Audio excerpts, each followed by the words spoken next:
கிறிஸ்துவில் பிரியமுள்ள ஆரோக்கிய அன்னையின் அன்பு பக்தர்களே, 1986 ஆண்டில் ரஷ்யாவினுடைய கருங்கடல் பகுதியில் 2 கப்பல்கள் மூழ்கி போயின. In the summer of 1986, 2 ships collided in the Black Sea of the coast of Russia. அதிலிருந்த நூற்றுக்கணக்கான பேசஞ்சர் பயணிகள் அந்த ஐஸ் கட்டிக்குள் மூழ்கி போனார்கள். எனவே இந்த 2 கப்பல்கள் மோதிக்கொண்டதனுடைய ஆராய்ச்சியை ஏன் இவ்வாறு நடந்தன என்பதை பற்றி அவர்கள் ஆராய்ச்சி மேற்கொண்ட போது வெளிப்பட்ட அந்த செய்தி மிக அதிர்ச்சிக்குள்ளானதாக இருந்தது. It wasn't a technology problem like the radar malfunction. அதில் உள்ள எந்திர கோளாறோ என்ஜின் கோளாறோ அல்ல. It wasn't a climate related issue like thick fog.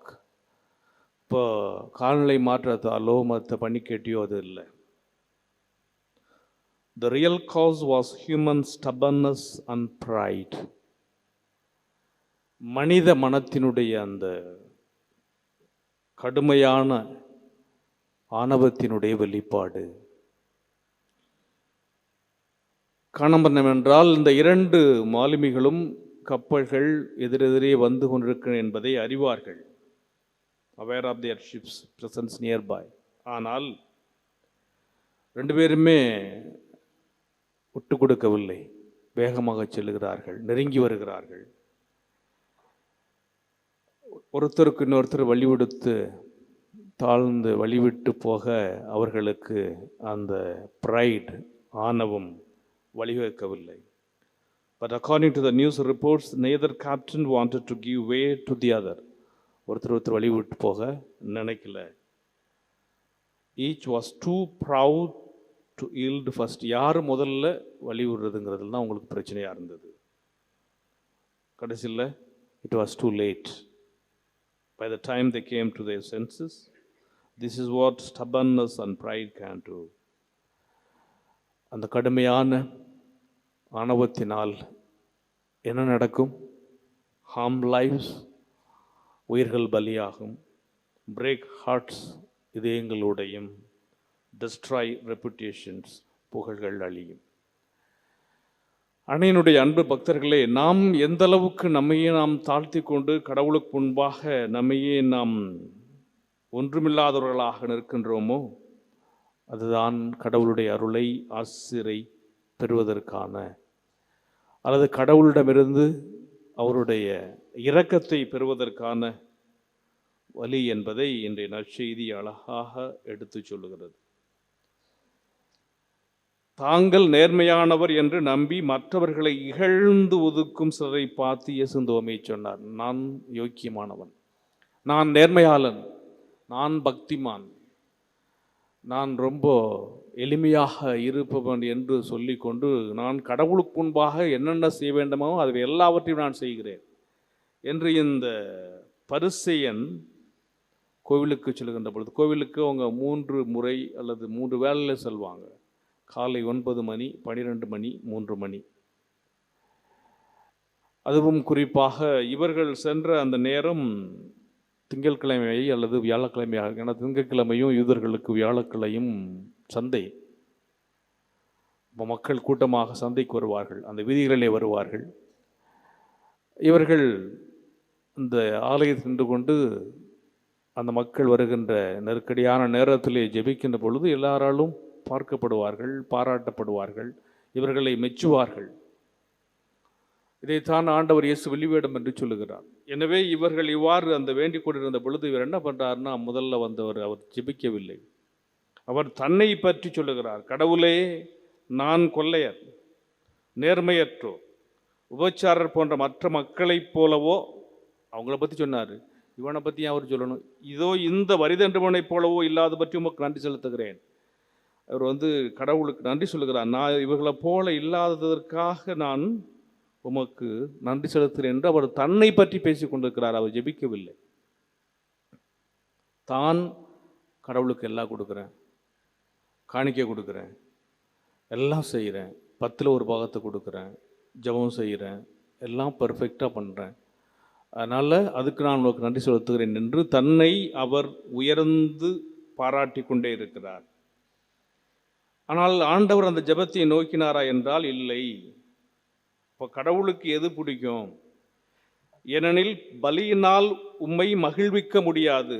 தாவீது தப்பு செஞ்சதுக்கப்புறம் உரியாவின் மனைவியை அடைந்ததற்காக, உரியா கொல்லப்பட்டதற்காக மனம் வருந்தி அழுகிறார். அழுத பொழுது பாடிய அந்த திருப்பாடல் தான் இன்றைய பதிலுரை திருப்பாடல். கடவுளே, பலியினால் உம்மை மகிழ்விக்க முடியாது. நான் எரிபலி செலுத்தினாலும் நீல் அதில் நாட்டம் கொள்வதில்லை. எரிபலி என்பது காணிக்கை.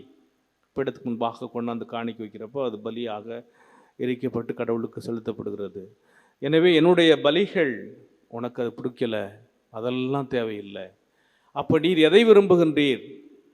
கடவுளுக்கு ஏற்ற பலி நொறுங்கிய நெஞ்சமே, நொறுங்கிய குற்றமுணர்ந்த, கடவுளே நொறுங்கிய குற்றமுணர்ந்த உள்ளத்தில் அவமதிப்பதில்லை. கடவுள் அவமதிக்க மாட்டார். நொறுங்கிய குற்றமுணர்ந்த உள்ளத்தை நீர் அவமதிப்பதில்லை. இங்கே பாருங்க, இன்றைய நற்செய்தியில் அவன் தன்னை பற்றி பேசிக் கொண்டிருக்கிறான்.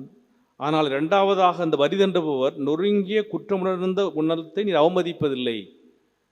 ஏன்னா, ஆண்டவரே, நான் வரி தண்டுபவன், நான் நிறைய காசு கொள்ளையடிச்சிட்டேன், அல்லது நான் என்னுடைய யூத இனத்தை இந்த ரோமானியருக்கு காட்டி கொடுத்து விட்டேன், அதனால் வரி தண்டபவர்களை ஒரு தீண்டத்தகாதவர்களாக யூதர்கள் நினைத்தார்கள். இந்த கூட்டத்திலிருந்து வந்தவர் தான் மத்தேயு. காரணம், இவர்கள் செய்கின்ற அந்த சுங்க தொழிலுக்கு அதிகமாக வரி வசூலிப்பார்கள். வருமானத்திற்கு அங்கு விதிக்கப்பட்ட வரிகளுக்கு அதிகமாக வரி வசூலிப்பார்கள். எவ்வளவு தேவையோ அதை கொடுத்து விட்டு மீண்டும் இவர்களுக்குள் வைத்துக் கொள்வார்கள்.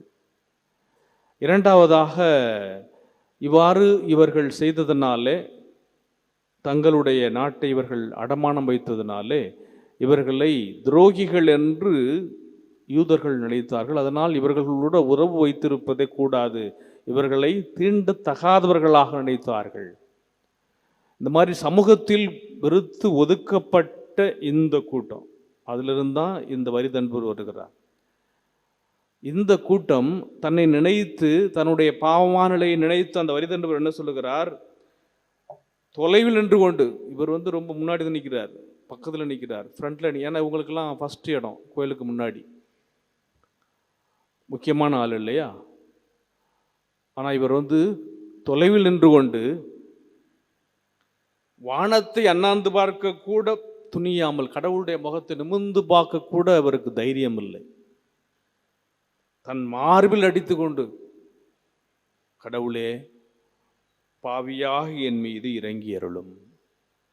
அவர் என்ன சொல்றாரு? நான் நன்றி சொல்றேன், ஏன்னா எனக்கு நீங்க எல்லாம் கொடுத்துருக்கிறீங்க, பேரு, புகழ், பட்டம், அதிகாரம், வசதி, வாய்ப்பு எல்லாம் இருக்கின்றது. ஐ தேங்க்யூ லார்ட் அப்படிங்கிறாரு அவரு. இவர் என்ன சொல்றாரு? ஆண்டவரே, நான் பாவி. அவர்கிட்ட இருக்கிறது ப்ரைடு, இவர்கிட்ட இருக்கிறது தாழ்ச்சி. என்கிட்ட ஒண்ணுமே கிடையாது, நான் உன்னுடைய ஆலயத்தில் கூட நுழைவதற்கு தகுதியற்றவன். அதுதான் தகுதி சொல்லுது. கடவுளுக்கு ஏற்ற பலி நொறுங்கிய நெஞ்சமே. கடவுளே, நொறுங்கிய குற்றமுணர்ந்த உள்ளத்தை நீர் அவமதிப்பதில்லை. தாவீது சொல்றார், நொறுங்கிய குற்றமுணர்ந்த உள்ளத்தை நீர் அவமதிப்பதில்லை. நொறுங்கிய நெஞ்சம். இங்கே யார் அவமதிக்கப்பட்டது? நீர் அவமதிப்பதில்லை. ஆண்டவர் என்ன சொல்லுகிறார்? பரிசேயர் அல்ல, வரி தண்டுபவரே கடவுளுக்கு ஏற்புடையவராகி வீடு திரும்பினார். யாருடைய ஜெபம் ஏற்கப்பட்டது? வரி தண்டுபவர். ஏனெனில் அவர் உயர்த்தினார், தாழ்த்தப்பட்டார். இவர் தன்னையே தாழ்த்தி கொண்டார், உயர்த்தினார்.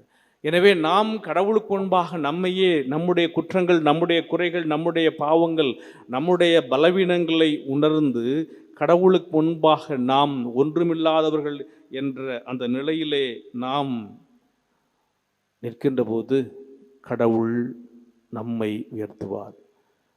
இந்த நொறுங்கிய குற்றமுள்ள இந்த மனசை அவர் எப்போதும் ஒரு காலம் அவமதிக்க மாட்டார் என்பதை தாவீதினுடைய அனுபவமும் எடுத்து சொல்லுகிறது. இன்றைய நற்செய்தியில் வருகின்ற அந்த வரிதண்டுபவரை குறித்து ஆண்டவர் சொன்ன அந்த வார்த்தையும் ஏற்றுக்கொள்கிறது. தவக்காலத்தில் வருகின்ற ஏறக்குறைய நாம் நாளை தவக்காலத்தினுடைய அகமகிழ் ஞாயிறை கொண்டாட இருக்கிறோம். 20 நாள் வந்துட்டோம். என்ன 21 நாள் தான் இருக்கிறது. இது ஒரு பிரேக். அதனால தான் நாளைக்கு மெரூன் கலர் திருவுடை அல்லது ரோசா நிற திருவுடை அணிவார்கள். எருசலேமே அகமகிழ், ரிஜாய்ஸ் ஓ ஜெருசலேம். காரணம் என்னவென்றால், கடவுள் அந்த உயிர்ப்பின் மாட்சியை, அந்த மகிழ்ச்சியை நான் கொண்டாடுவதற்காக, அகமகிழ்வதற்கு இதோ நான் நெருங்கி வந்து கொண்டிருக்கிறேன், என்னை கொல்லைப்படாதீர்கள். நீங்கள் செய்த இந்த ஒருத்தல் முயற்சி, நீங்கள் செய்த இந்த தவம், நீங்கள் செய்த இந்த பக்தி முயற்சிகளுக்கெல்லாம் ஒரு சிறிய பிரேக். அதே நேரத்தில் மீண்டும் உங்களை நீங்கள் புதுப்பித்து கொண்டு இன்னும் 21 நாட்களுக்குள் வாருங்கள், உங்களுக்கு மீட்பு, உயிர்ப்பின் மாட்சியை காண்பீர்கள். இந்த நேரத்தில் இந்த நற்செய்தி நமக்கு ஒரு பெரிய படிப்பினை தருகிறது. தவக்காலத்தில் இருக்கின்ற நாம் இறைவனுக்கு முன்பாக நம்முடைய குற்றங்களை, ஏன்னா நம்மையே நாம் உயர்த்துகின்ற பொழுது அந்த 2 பேர் என்ன பண்ணாங்க, அந்த 2 மாலுமிகளும் யாராவது ஒருத்தர் தாழ்ச்சியோடு விட்டு கொடுத்திருந்தா அந்த உயிர்கள் பலியாகி இருக்காது, 2 கப்பல்களும் மோதி இருக்காது. எனவே அந்த இருவருக்குள் யார் வழிவிடுவது என்று தங்களுக்குள் இருந்த அந்த ப்ரைடு, தங்களுடைய அந்த ஆணவத்தினாலே அந்த கப்பல்கள் 2ம் அங்கே மோதி சின்னாபின்னமாவதற்கு காரணமாக இருக்கின்றன. எனவே நம்முடைய வாழ்க்கையில் நாம் இன்று ஒரு கண்ணாடி எடுத்துக்கிட்டு கடவுளுக்கு முன்பாக நிற்க வேண்டும்.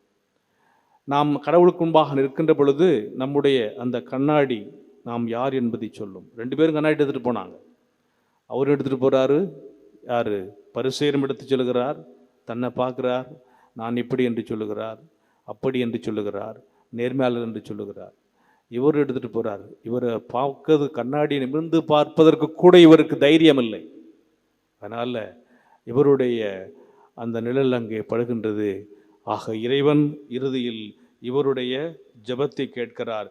எனவே தவக்காலத்தில் நாம் இதை போன்று ஒவ்வொரு நாளும் நீங்கள் பக்தி முயற்சியில் பங்கெடுக்கின்றீர்கள், சிலுவை பாதை செய்கிறீங்க, பாத யாத்திரையாக வருகின்றீர்கள், திருப்பயணம் மேற்கொள்கின்றீர்கள், ஜெபமாலை சொல்கிறீங்க, தியானத்தில் பங்கெடுக்கிறீங்க, வெள்ளிதோறும் அல்லது 40 நாட்களும் நோன்பு இருக்கின்றீர்கள்.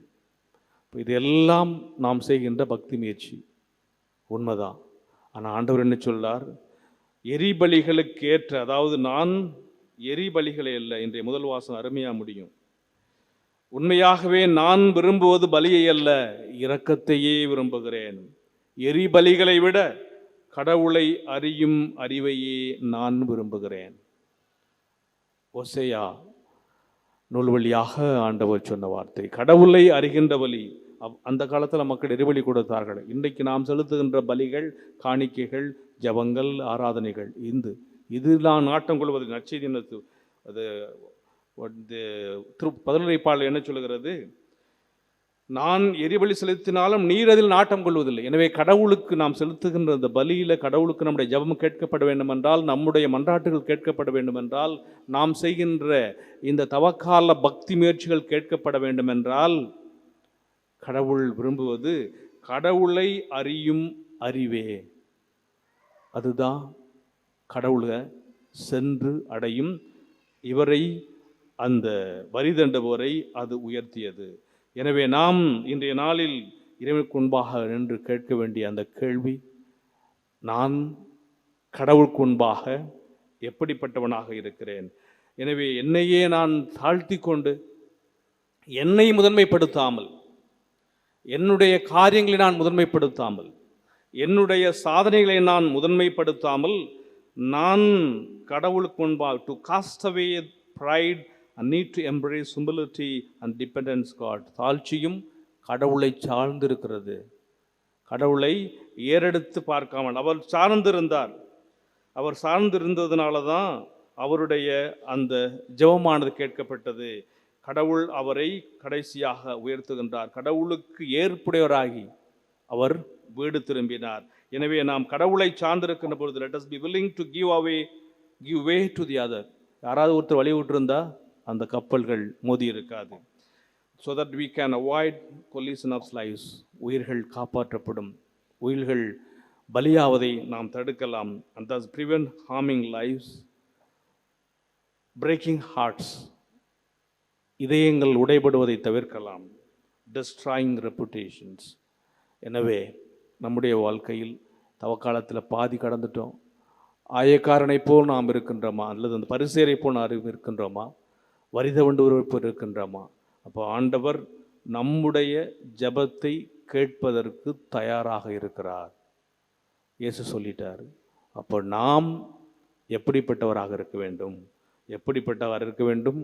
கடவுளுக்கு ஏற்ற பலி, நொறுங்கிய நெஞ்சம், குற்றமுணர்ந்த நெஞ்சம். ஆண்டவரே நான் பாவி, ஆண்டவரே நான் பலவீனமானவன், ஆண்டவரே நான் குற்றமுள்ளவன், ஆண்டவரே நான் குறையுள்ளவன், ஏதோ உம்மிடம் வந்திருக்கிறேன், உம்முடைய முகத்தை பார்ப்பதற்கு கூட எனக்கு தகுதி இல்லை என்று நம்மையே நாம் தாழ்த்துகின்ற பொழுது நொறுங்கிய குற்றமுணர்ந்த உள்ளத்தை ஆண்டவர் உயர்த்துவார்.